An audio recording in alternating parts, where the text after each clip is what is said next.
Hello and welcome to Ask Ornstein. This is a brand new show where I'll be answering your questions. We're prioritising questions from subscribers, so make sure you subscribe and submit your questions through the app via the comments section of my Monday column every week. You can also take advantage of a 30-day free trial to The Athletic by heading over to theathletic.com/Ornstein and Chapman. The link to that can be found in the description. On the agenda this week, Chelsea's recruitment drive, Arsenal's squad planning, Manchester United's goalkeeper situation, and what next for Mauricio Pochettino. First up, we have a question from Madav, and he asks, where do you see Mauricio Pochettino working next? Mauricio Pochettino has been out of work since leaving Tottenham in November of last year, and I'm sure he's attracted plenty of interest. I know there was admiration from Arsenal at the time that they sacked Unai Emery and ended up appointing Mikel Arteta. There must have been many clubs for whom he's been on the radar. One of them is Monaco. They reportedly made an approach for Pochettino in December. I know for a fact that they've made an approach for him just now with their newly installed sporting director Paul Mitchell, who worked with Pochettino at Southampton and Tottenham, offering him the job essentially when Robert Moreno, the Spaniard, was sacked over the weekend. Pochettino declined that opportunity as he continues to assess his options before returning to the dugout, and Mitchell ended up going for Niko Kovac, the Croatian, formerly of Bayern Munich. So that means Pochettino is still on the market. Many people have said, could he be the Newcastle manager when that takeover goes through? I would argue on that one, if that takeover goes through, not when. And also, we just don't know if Mauricio Pochettino would want that position. Is he looking at an even more elite club, somebody like a Barcelona, despite his previous links to Espanyol, or also Real Madrid? What about Manchester City in the future? Well, Pep Guardiola is expected obviously to see out at least one more year at the club. Manchester United, we know they're fond of him. Could he be a future manager there? Well, Ole Gunnar Solskjaer is looking secure. Some people tell me that he's a backup option if anything goes wrong for Frank Lampard at Chelsea. So admiration for Mauricio Pochettino across the game. Paris Saint-Germain, where he used to play. Could Bayern Munich look to him one day in the future if things don't go right for Hansi Flick? You sense it will be Pochettino's choice as much as anything else. Sorry, I can't give you a firm answer. The next question comes from Shashank. He says, are Manchester United in the market for a goalkeeper, or are they looking at in-house solutions? Well, the Manchester United goalkeeping situation has come sharply into the focus once again after David De Gea's disappointing performance in the FA Cup semi-final defeat by Chelsea at Wembley over the weekend. De Gea making just his latest in what's turning into a string of high-profile errors that aren't really justifying his number one status nor an exorbitant salary. He has been linked for years with moves away from Manchester United. Those links aren't coming so much anymore, and that perhaps reflects what's going on between the sticks. He is on his day still one of the best goalkeepers in the world, but Manchester United in Sergio Romero have a number two who many people in football tell me should be a number one.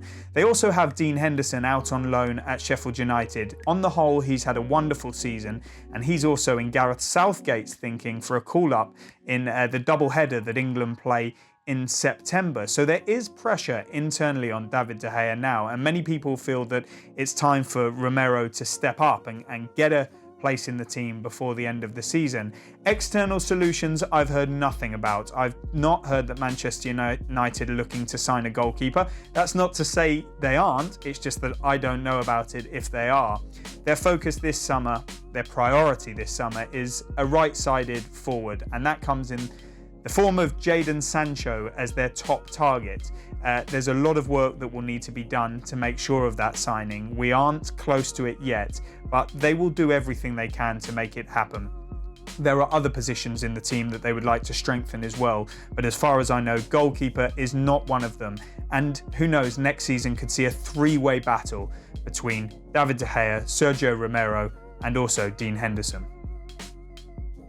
Now to Daniel, and he asks two Arsenal-related questions. Is Dani Ceballos likely to stay, and are there plans to move Ozil on in the summer? If the latter is a yes, who are they looking to replace him with? Let's deal with Dani Ceballos first. He's had a mixed bag at Arsenal. He started brilliantly when his loan from Real Madrid began. He then encountered a dip, which was due to a loss of form and some injuries, being out of favour at times with Unai Emery and then Mikel Arteta. But of late, he has come to the fore with some quite sensational performances. And from what I hear, he had a really long heart-to-heart with Mikel Arteta. Maybe they were speaking for sort of 2 hours, as I've been told. And that seemed to have a transformative effect on Ceballos. He really felt valued by the head coach. And that poses a massive question for Arsenal. Do they try and extend his loan from Real Madrid for another season? Do they try and sign him permanently? Well, I think the first option would be to try and extend the loan, because that would be the lower cost option for Arsenal. They are desperate to keep him. But could they sign him permanently? Well, that will depend on what finances they have available. And we've heard Mikel Arteta saying a lot will depend on the future of Pierre-Emerick Aubameyang before Arsenal know what they can do in the transfer market. The thing is, Real Madrid would prefer, by the sounds of it, to have Ceballos sold permanently to bring in money and to free up space. So that is a question that will play out over the coming months. Certainly, Ceballos is settled in London.